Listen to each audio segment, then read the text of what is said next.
शादी प्रतीक से नहीं हुई थी, शादी हुई थी औदे औदे से। से। और वो औदा ही खा गया बेटी को। तो जज एक ऐसा इंसान है जो हमें न्याय दिलाएगा। हमारे साथ कोई भी अपराध होता है तो हमें न्याय दिलाएगा। लेकिन अब जब वो देवता ही ऐसे हो जाएं, जब हमारे जज ऐसे हो जाएं कि अपनी पत्नियों को इस तरीके से मारे, वो भी पैसे के लिए, दहेज के लिए। और चैट के माध्यम से बात करते करते वो बताई कि जो अब प्रतीक जो भी बोलेगा उस पर भरोसा मत करना, वो हमसे बुलवाता है, हम खुश नहीं हैं, ये हमको प्राइवेट पार्ट को लीक करने, शक करने बोलता है, बहुत हम प्रताड़ना करता है, मारता है, पीटता है। नहीं, इतना कम का कपड़ा नहीं, इतना का ब्रांडेड चाहिए। ब्रांडेड तो देखिए 21-22 हजार का कपड़ा भी ब्रांडेड ही आता है, लेकिन इनको चाहिए था 48 हजार का कपड़ा।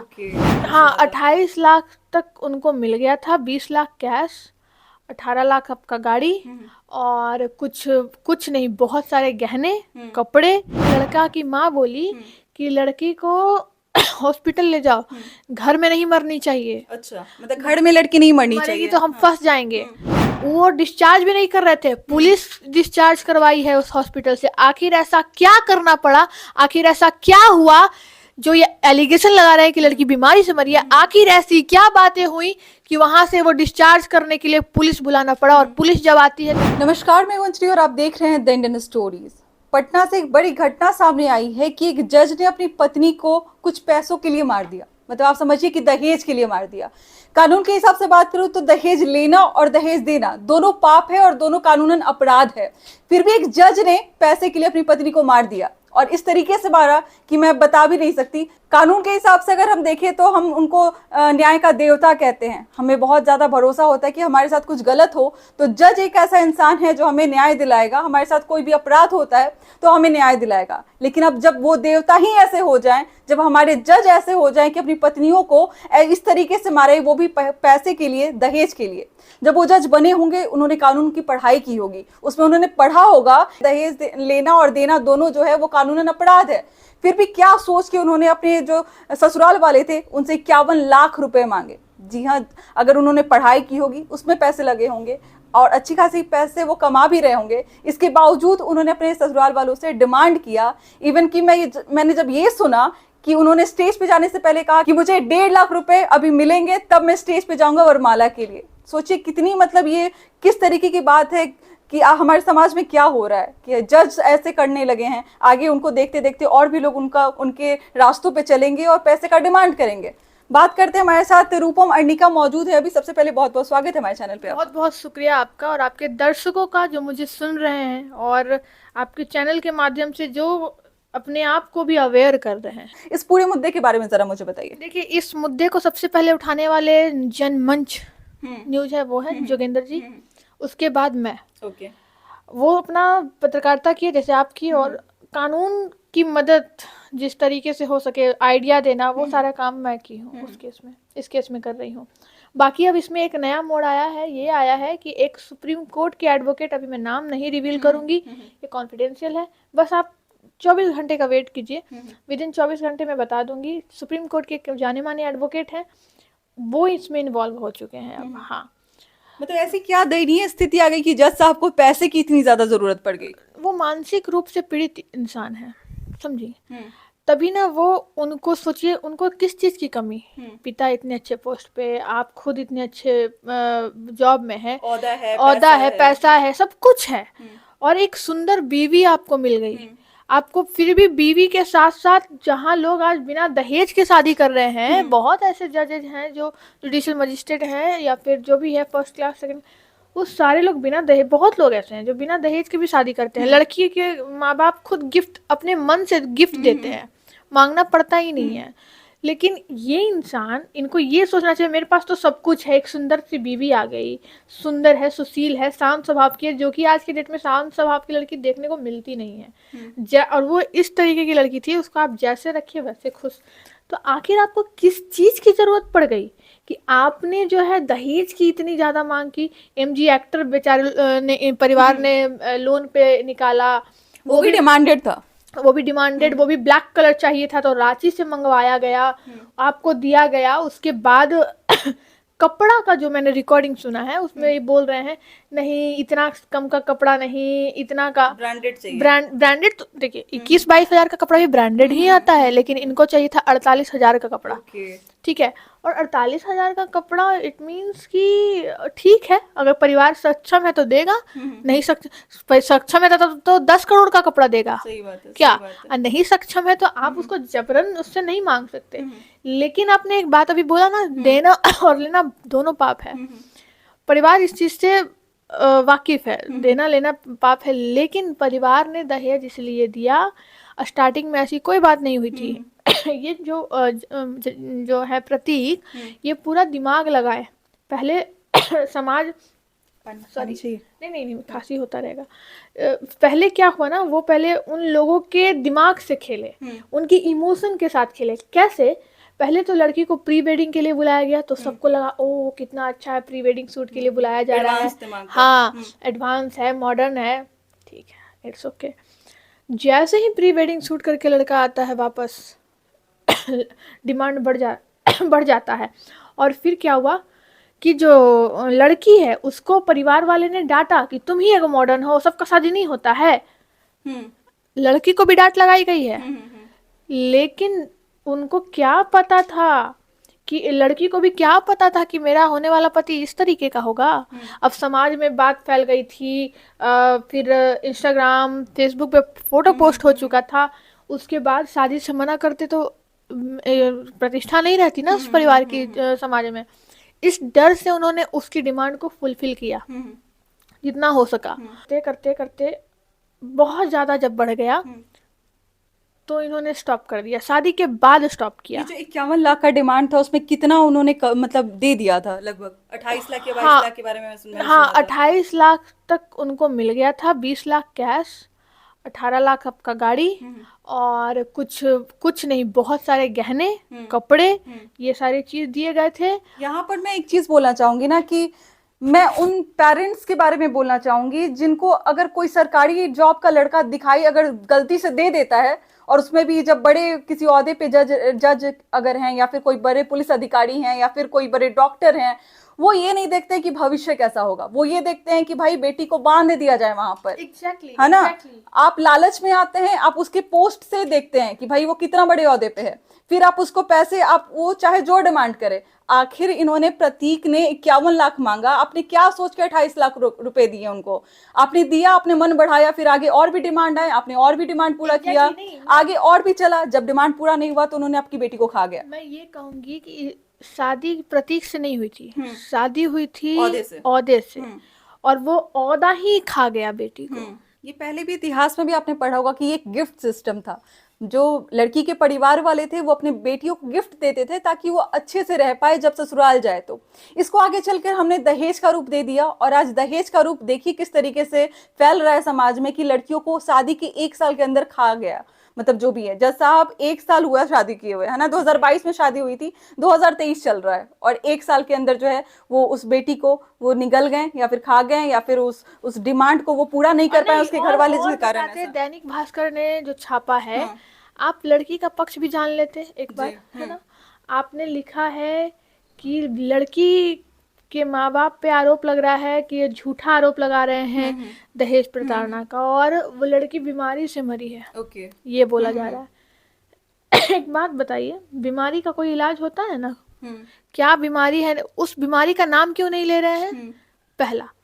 दूसरा, वो खुद कहते हैं, जिस दिन लड़की हॉस्पिटल में भर्ती हुई थी, परिवार वालों से वो पहले कहते हैं कि लड़की को बस ब्लड प्रेशर लो हुआ है इसलिए आई है। दूसरा झूठ कि अब वो बोल रहे हैं कि उसको बहुत गंभीर बीमारी था। ठीक, आप ये बताइए, अगर उसका सिर्फ ब्लड प्रेशर हाई या लो हुआ होता तो आईसीयू में भर्ती कैसे थी? मैं आपसे ये जानना चाहूंगी, क्योंकि आप उनके परिवार से बहुत ज्यादा समय आप उनके साथ स्पेंड कर रही हैं। उनको ऐसी क्या दिक्कत थी कि वो हॉस्पिटल तक पहुंची हैं? हॉस्पिटल, उसके पेट में बहुत दर्द था, और लड़का उसको हॉस्पिटल ले जाने से मना कर रहा था, और लड़की 4 बजे सुबह से, तो 14 तारीख को भर्ती हुई थी ना, 14 तारीख की सुबह 4 बजे से लड़की माँ बाप के पैर पकड़ रहे थे उनके कि हमको पहुंचा दो, हमको पहुंचा दो, हमको डॉक्टर के पास ले जाओ, बहुत दर्द कर रहा है। सबका पैर पकड़ी है वो, लिटरली। ये सो कॉल्ड पढ़े लिखे परिवार और परिवेश वाला जगह है। एग्जैक्टली, वो पूरे परिवार का पूरा पैर हाथ पकड़ी है, तो भी तब जाके लड़का की माँ बोली कि लड़की को हॉस्पिटल ले जाओ, घर में नहीं मरनी चाहिए, अच्छा, मतलब घर में लड़की नहीं मरनी मरेगी चाहिए। तो हम फंस जाएंगे। तो हॉस्पिटल लेकर गए और दोनों माँ बेटे में तू मैं होने लगी। तब जाके उसको हॉस्पिटल पहुंचाया गया, यूनिवर्सल जो कि लोकल है उनके घर का, और उनके जो फादर है उनके फ्रेंड का वो हॉस्पिटल था, वहां लेके गया, भर्ती किया गया आईसीयू में। हालत बहुत गंभीर थी। पता कैसे चला, वहीं के एक जूनियर डॉक्टर ने ये बातें बताई। ओके। हाँ, चुपके से बताया। तो प्रताड़ित किया गया था उसके जब पहले लड़के भाई को। बहन रो रहे थे ना, तब बताया गया। और तो और जब वो गाड़ी में आ रही थी, जब ये इसके अभिभावक वहां पहुंचे, इनको बताया नहीं गया था, ये लोग उसका नंबर पे कॉल किए तो स्विच ऑफ बताया। तो प्रतीक के नंबर पे कॉल जब गया है, तो प्रतीक बोलते हैं कि उसको लैट्रिन वैट्रिन हुआ है, उसको दवाई देके सुला दिए हैं। तो माँ है, वो सोची कि सुला दिया होगा, क्यों परेशान करे। फिर वो रात तक तो लड़की मर चुकी थी और उसके परिवार को पता भी नहीं था। नहीं, मरी नहीं थी, अभी मतलब एडमिट होने गई थी। एडमिट होने गई थी, तो पता नहीं था। तो बहाना बनाया गया कि सुला दिया गया है। बाद में उसके ससुर के पास कॉल किया गया, तो ससुर बताया, जब ये बोला उसका भाई कुणाल बोला कि हम पुलिस को लेकर आ रहे हैं, नहीं तो हमको बताइएगा। तब जाके वो डर के, बताइए, उनको डर नहीं था, तो डर के कैसे फिर बताया। जज है तो क्या, कानून का डर था तभी ना बताया। हम बस जनता को पॉइंट पकड़िए, आप दर्शक पॉइंट पकड़िए कि डर था तभी ना। कानून सबके लिए, जिसको कानून पर से भरोसा उठ रहा है उसके लिए ये मैसेज बहुत बड़ा है। जो कानून को हाथ में लेते हैं, जब जज नहीं बच सका तो आप किस खेत के मूली हो, है ना। तो जज के पिता डर गए, तो बता दिए कि यहाँ पे है, बस यूनिवर्सल बताएं। तो ये लोग फिर गूगल पे सर्च कहाँ किया कि कौन है नजदीकी वहां पे हॉस्पिटल, यूनिवर्सल पहुंचा। ये लोग पाया आईसीयू में। पूछा ऐसी क्या बात हो गई कि आईसीयू में बेटी हाँ। है? तो जब जैसे ही ऊपर गया आईसीयू में, देखा कि हालत उसका, इसके उसके तीनों, एक प्रतीक का कोई फ्रेंड और सास ससुर दोनों बैठे हुए थे। तो ससुर बोलते हैं कुछ नहीं है, ऐसा कुछ भी नहीं है, बस ब्लड प्रेशर हाई लो हुआ था। तो इसको डाउट हुआ, तो एक दोनों रो रहा था। जैसे ही लड़की को होश नहीं था। लड़की जैसे ही अपने भाई को देखी है, वो रोने लगी। क्यों? क्योंकि होता है ना, कैसे हम लोग स्कूल में पढ़ते थे तो पेरेंट्स आते थे, लगता था वाओ, वही वाला सीन इसके साथ हुआ। उसके बाद उसको लगा हुआ कि अब बच जाऊंगी। हाँ, बहुत रो रही थी। तब जाके एक डॉक्टर का दिल पिघल गया, वहाँ के जूनियर डॉक्टर का, और वो बोला, बुला के चुपके से, कि इसका हालत बहुत क्रिटिकल है, इसका पल्स नहीं मिल रहा था, खून नहीं है शरीर में। सोचिए, उसके शरीर में खून भी नहीं मिल रहा था। तो जाके वो लोग इसको तुरंत कहीं बड़े हॉस्पिटल में ट्रांसफर कीजिए, एडमिट करवाइए। तब जाके वहां पे पुलिस को बुला के, सोचिए, वो डिस्चार्ज भी नहीं कर रहे थे, पुलिस डिस्चार्ज करवाई है उस हॉस्पिटल से। आखिर ऐसा क्या करना पड़ा, आखिर ऐसा क्या हुआ जो ये एलिगेशन लगा रहे हैं कि लड़की बीमारी से मरी है। आखिर ऐसी क्या बातें हुई कि वहां से वो डिस्चार्ज करने के लिए पुलिस बुलाना पड़ा। और पुलिस जब आती है तो डिस्चार्ज लड़की होती है, और पुलिस जैसे ही डिस्चार्ज करवाती है वहां से, तुरंत पारस में लाते हैं। और एक बात, जब पारस लड़की आ रही थी तो पुलिस जिप्सी में, उसमें था, गाड़ी में। आखिर ऐसा क्या हुआ कि बीच रास्ता में पुलिस बदला है। यहाँ वहां से निकला तो पुलिस जीप एम्बुलेंस में बैठता है, और फिर बीच रास्ते में दूसरी पुलिस एम्बुलेंस में आके बैठती है। आखिर ऐसा क्या हुआ था कि ऐसा इतना दिमाग क्यों लगाया गया जब किसी की पत्नी के साथ ऐसा हो रहा है, किसी बेटी के साथ? एग्जैक्टली, वो कोई क्रिमिनल नहीं थी, कोई अपराधी नहीं थी, कोई आतंकवादी नहीं थे, एक आम नागरिक थी। ठीक है, और उसके साथ आखिर वो ऐसा क्या था कि पुलिस इतना कांड कर रहा। उस लड़की ने कभी अपने फैमिली से शेयर नहीं किया कि उसको क्या परेशानी है, क्या नहीं? कि उसका फोन हैक था, सब कुछ हैक था, उसके चैट पे ध्यान था। एग्जैक्टली, सारा कुछ हैक था। लड़की ने फिर दिमाग लगाया, बोला लूडो पे आओ। बोली लूडो पे आओ, लूडो पे तो चैट होता है ना, वहां पे गेम के चैट के मतलब माध्यम से वो अपने घरों से बात करती थी, घर के लोगों से बात करती थी? एग्जैक्टली चैट के माध्यम से बात करती थी, और चैट के माध्यम से बात करते करते वो बताई कि जो अब प्रतीक जो भी बोलेगा उस पर भरोसा मत करना, वो हमसे बुलवाता है, हम खुश नहीं हैं, ये हमको प्राइवेट पार्ट को लीक करने शक करने बोलता है, बहुत हम प्रताड़ना करता है, मारता है, पीटता है, दारू पीता है। और बाइजू को बोलना गेट गाड़ी का लगा के जाए, गाड़ी में बोलता है चरस गांजा रखवा देंगे, तुम जानती नहीं हो मेरा ये औकात है, ये है वो है।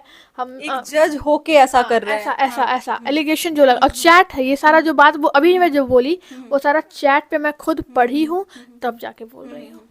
मतलब एक जज है, आप तो खैर आप भी और एक लॉ बात, कर रही हैं। आज हाँ। आज उस लड़की का फोन सारे परिवार ने देखा, मेरे सामने खोला गया है। अगर प्रतीक सही है, उसने अपना चैट डिलीट क्यों किया? उन्होंने डिलीट किया हुआ तो दोनों चैट हैं। एज यूजुअल रखा हुआ है, प्रतीक का चैट डिलीट है। ओके। क्लियर। अभी प्रतीक कहाँ है और क्यों भाग रहे हैं मीडिया वालों से? डर है, क्योंकि उनको तो डर रहेगा क्या ही ना। लगता है कि एक जज के ऊपर कार्रवाई हो सकती है? बिल्कुल बिल्कुल हो सकती है, हो सकती है क्या, होगी। इतने बड़े अगर डर हाँ, नहीं होता तो वो सारे सबूत को मिटाने का काम क्यों कर रहे हैं? जिन भी इतना भरोसा होता है लोगों को कि अगर किसी के साथ कुछ गलत होता है वो जज के पास जाता है, उसके सामने जाते ही लगता है कि मेरा दुख हर लिया जाएगा। और शायद उसी जज ने कितने सारे लोगों को मतलब सजा दी होगी, अगर किसी ने दहेज की मांग की होगी या फिर दिया होगा तो, और वही जज ऐसा करता है। वही जज ऐसा कर रहा है। थू है, आप लोग लेमैन है, आप लोग को नहीं समझ में आएगा। हम लोग लॉ है स्टूडेंट हैं और हम लोग पढ़ते हैं। एडवोकेट एक्ट में मैंने पढ़ा है कई सारे ऐसे केसेस जिसमें खुद जज को भी सुप्रीम कोर्ट में अपील करना पड़ा था खुद के केस के लिए। बहुत ऐसा होता है। तो आप कैसे ये कह सकते हो कि जज है तो उसको कुछ नहीं होगा? और यही चीज, यही केस आपको सिखाएगा। अगर इसको जेल हो गई ना, उस दिन मैं जनता से सवाल करूंगी क्या हुआ। आज उनकी माँ की मैं वीडियोस देख रही थी, लड़की की माँ के मैं वीडियोस बहुत देख नहीं, रही थी। अभी भी जाइए आप। अभी मैं मिल गई, अभी मैं 10 मिनट पहले जो अभी आप आई हैं, जब जब उनके पास आप बैठिएगा वो रोती नजर आएंगी। मेरे पास मेरा वीडियो नहीं आ रहा है, अभी सारा विजुअल्स बनाया है पत्रकार लोगों ने, कि हम बोले कि नहीं बनाइए, लेकिन वो बना रहे थे। पता चलेगा वो किसी उनके पिता का कहीं रिकॉर्डिंग आप नहीं सुन रही होंगी, आज उन्होंने मुंह खोला है, वो बोल रहे हैं कि हम तो पागल हो गए हैं, हम परेशान हो गए हैं बाबू, पूरा एकदम मेरे को पकड़ के वो रो रहे हैं। मुझे लगा कि कैसे कोई और सोचिए, उनको देख के लगेगा नहीं कि उन्होंने 4 बेटियों को पाल के बड़ा कर दिया और वो आज बेसहारा हो गया अपनी बेटी के लिए। अपनी बेटी से बेसहारा हो गया। आप बताइए। और पता है मैं उनसे पूछ रही थी कि अच्छा जो गहना जेवर सब दी होंगी सब, तो हाँ सब उसी के पास है, वो तो अमीर हो गया। वाकई वो तो अमीर हो गया, बेटी भी चली गई, लेकिन अब नहीं, अब अंत हो गया इस चीज अब का। उसका अंत हो गया है। और मैं तो ये कहूंगी कि जो भी जिस तरीके से भी इस केस को देखेंगे एडवोकेट, मैं उनसे भी यही कहूंगी, उनसे मिलूंगी अभी, तो उनसे मैं बोलूंगी कि कुछ ऐसा कीजिए कि वो गाड़ी, वो गहना, वो कपड़ा सब कुछ आ जाए, रिटर्न हो जाए। सब कुछ रिटर्न। आप सोचिए ना, उसका जब वो सब रिटर्न होगा क्या बीतेगा इन लोगों पे। सामान तो रिटर्न हो जाएगा लेकिन वो बेटी नहीं वापस आ पाएगी जिसके लिए इतना बड़ा सपना देखा था उन्होंने, जज खोजा था बेटी के लिए। अरे और और एक बात इतना बताइए, खर्च किया आम परिवार के लिए जज उतारना संभव और नहीं एक है। बात बता देती हूँ, जो फैमिली है वो मिडिल क्लास फैमिली है। मत सोचिएगा कि बहुत अमीर फैमिली है, वो नहीं, वो मिडिल क्लास फैमिली है। और मिडिल क्लास फैमिली ने जज उतारा है, अपर मिडिल क्लास फैमिली में आएंगी और उन्होंने जज उतारा है। आप और मेरे लिए पेरेंट्स उतार पाएंगे दहेज दे के इतना ये जज?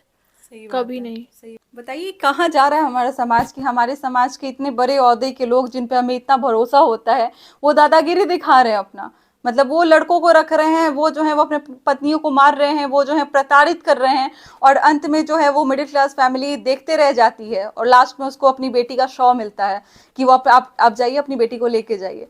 तो बहुत ज़रूरी बात है कि अगर आपको लगता है कि कुछ गलत हो रहा है आपके पास, छोटा भी गलती अगर हो रहा है, उसको नज़रअंदाज करने की ज़रूरत नहीं है।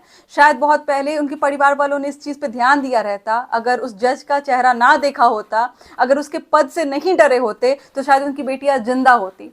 तो बस इस पूरे कहानी का जो है वो निष्कर्ष यही निकलता है कि अगर आपके जो चली गई वो उसका खामियाजा कोई नहीं भर सकता है, उसको वापस कोई नहीं ला सकता है, लेकिन हम ऐसे अपराध को कम कर सकते हैं जब हम नजरअंदाज नहीं करेंगे। अगर आपके आसपास कुछ भी गलत होता है, आप आवाज उठाइए, आप उसके लिए खड़े होइए, आप उसका सहयोग कीजिए, आप उसका ढाढ़स बनिए, ताकि अगर कोई लड़की प्रताड़ित हो रही है तो वो डरे ना, उसको इस बात का एक ये भरोसा रहे कि अगर उसके साथ कोई 10 लोग खड़े होते हैं तो वो अपनी आवाज को बुलंद कर सकती है और न्यायालय तक जा सकती है। बस वही लड़की जो है वो डर गई, अपने पति से डर गई, अपने आसपास के लोग से डर गई, अपने समाज से डर गई, अपने घर वालों से डर गई, और आज हमने उस लड़की को गंवा दिया। बाकी आप क्या कहना चाहते हैं, कोई प्रश्न है तो जरूर कीजिएगा हमारे कमेंट में। मिलते हैं अगले वीडियो में एक नई कहानी और एक नई जानकारी के साथ। बहुत बहुत शुक्रिया।